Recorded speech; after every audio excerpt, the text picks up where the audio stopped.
سوالات ہیں، ویسے ایک اندر کی ناظرین آج کچھ نیا کرنے آئے ہیں، انداز بھی نیا ہے لیکن کچھ چپتے ہوئے سوالات ہیں۔ ویسے ایک اندر کی بات پوچھوں آپ سے، کیا واقعی فائنل ڈیسیجن ہے آپ کا، اب نہیں آئیں گے سیاست؟ اسکوٹر اور کار اپنے کو چلانا نہیں آتی، میں تو بندے چلانا سیکھ رہا ہوں۔ کوئی بڑی آفر آ جائے تو کچھ بھی آ جائے، کچھ بھی آ جائے، کچھ بھی آ جائے، کچھ بھی آ جائے۔ مختلف جماعتیں تنظیمیں احتجاج کے لیے نکلی، آپ تو اتنا یا رسول اللہ کرتے ہیں کہتے ہیں لیکن آپ تو کہیں نظر نہیں آئے۔ ہمیں خون کی ضرورت پڑتی ہے، ہمارے بچے کو خون کی ضرورت پڑتی ہے تو دعوت اسلامی والے سے رابطہ کرتے ہیں، کہتے ہیں ہم خون دے نہیں سکتے۔ آپ خون لیتے ہیں، دیتے تو ہے نہیں۔ دیکھو بندہ ایک بار بکتا ہے اور میں بکا ہوا ہوں مصطفیٰ کے ہاتھوں میں۔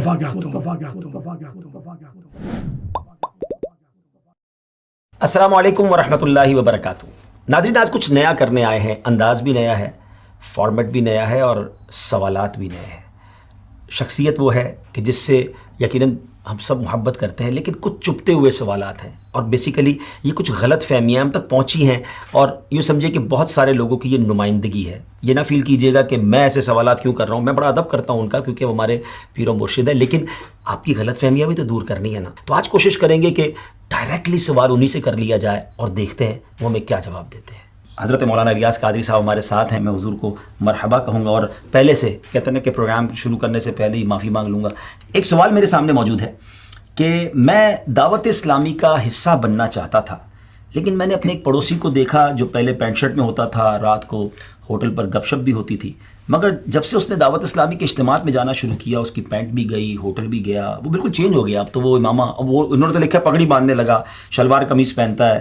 میں نے دیکھ کر فیصلہ کر لیا کہ دعوت اسلامی میں گئے تو پھر تو یہ سارا لباس وغیرہ سب چینج ہو جائے گا، مجھے بھی پگڑی اور شلوار قمیض باندھنی پڑے گی، زندگی میں تو یہی رہ جائے گا۔ اتنی پابندی نہیں ہوتی ہم سے بھائی، کیوں رکھی ہیں اتنی شرطیں آپ نے؟ اول تو یہ شرطیں رکھی ہیں نہیں رکھی تو ایسی کوئی شرط نہیں ہے ہمارے یہاں، اور آپ جو حصہ بننا چاہتے تھے تو کوئی دنیاوی مفاد تھا یا آخرت مقصود تھی؟ اگر آخرت کی مقصود تھی بھلائی تو اس میں تو شریعت پر عمل ہے۔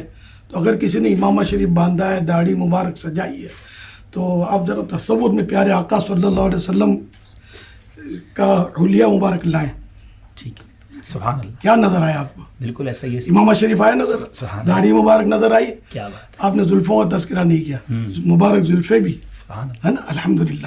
تو اگر کسی عاشق رسول نے جذبہ پیدا ہوا اور یہ حلیہ اپنایا تو اس کو تو ہر کا مطلب مرحبا کہنا چاہیے، نہ کہ اس کی وجہ سے آدمی پیچھے ہٹے، معاذ اللہ۔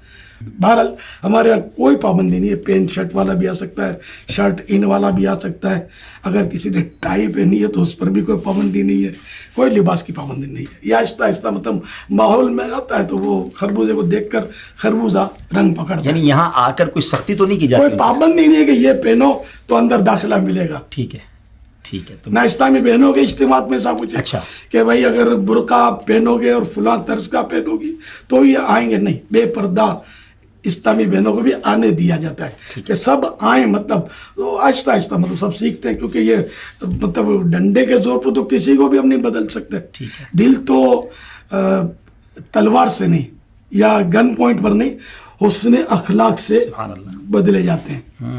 تو یہ آپ کی غلط فہمی ہے۔ چلیں جناب، غلط فہمی کا ازالہ ہو گیا اور امید ہے کہ بہت سارے لوگوں کی کنفیوژن دور رہی ہوگی کہ دعوت اسلامی میں کوئی پابندی نہیں ہے اور آپ آئیں، آپ کو ویلکم کیا جائے گا اور آپ پر کوئی سختی بھی نہیں کی جائے گی۔ اب ایک اور بڑا ہی عجیب سوال ہے کہ آپ بھی دعوت اسلامی کے بانی ہیں، نگران شورا ہیں، ہمارے چینل کے مبلغین یہ کہتے نظر آتے ہیں کہ ہم غیر سیاسی ہیں، ہمارا سیاست سے کوئی تعلق نہیں ہے، لیکن سیاست دانوں سے تو آپ کے افراد ملتے ہیں، اراکین شورا بھی ملتے ہیں، بلکہ سیاست دان بھی فیضان مدینہ آتے ہیں، تو یہ تو کچھ عجیب سا تضاد محسوس ہو رہا ہے، اس طرح کا میسج آیا؟ کسی سے ملنا یہ اس کی ہر بات سے متفق ہونا ضروری نہیں ہے نا۔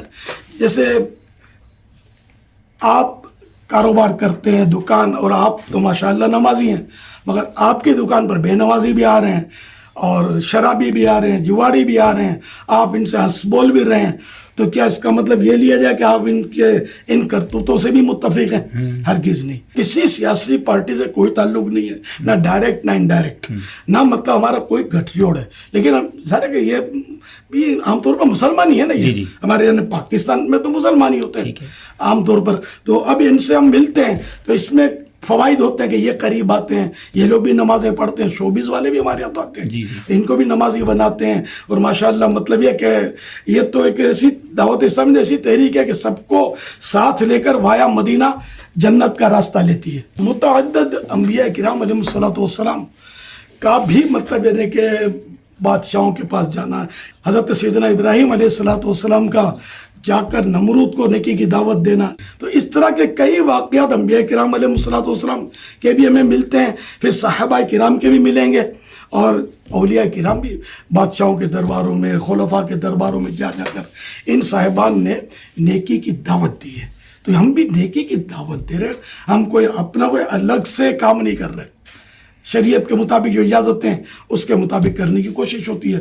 آپ کو تو اس کو اپریشیٹ کرنا چاہیے, اور آپ کو تو ہمارا حصہ بن کر ان کاموں میں آگے بڑھنا چاہیے. ماشاءاللہ ماشاءاللہ, واقعی بہت سارے مسائل حل ہو سکتے ہیں اگر یہ طبقے کو بھی دین کی دعوت دی جائے اور ان کو دین کے قریب کیا جائے.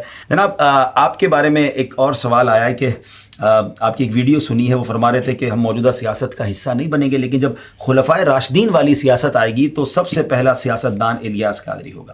سوال یہ ہے کہ جب خلافت قائم ہو جائے گی تو پھر کیا سیاسی جماعت کی ضرورت ہوگی؟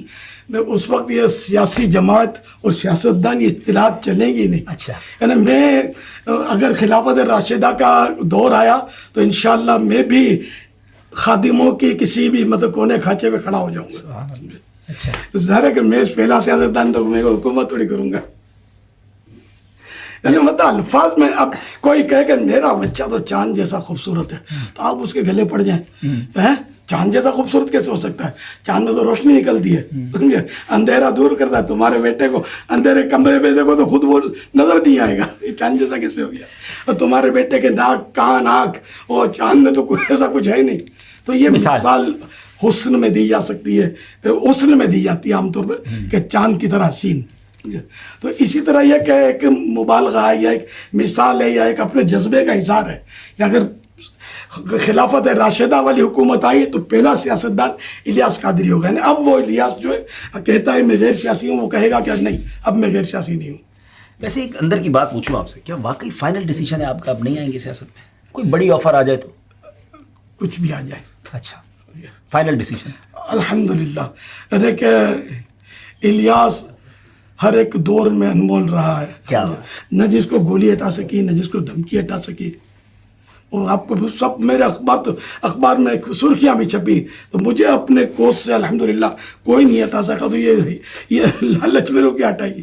تقریباً 2000 عیسوی میں دعوت اسلامی کی مرکزی مجلس شورا کا قیام عمل میں لایا گیا.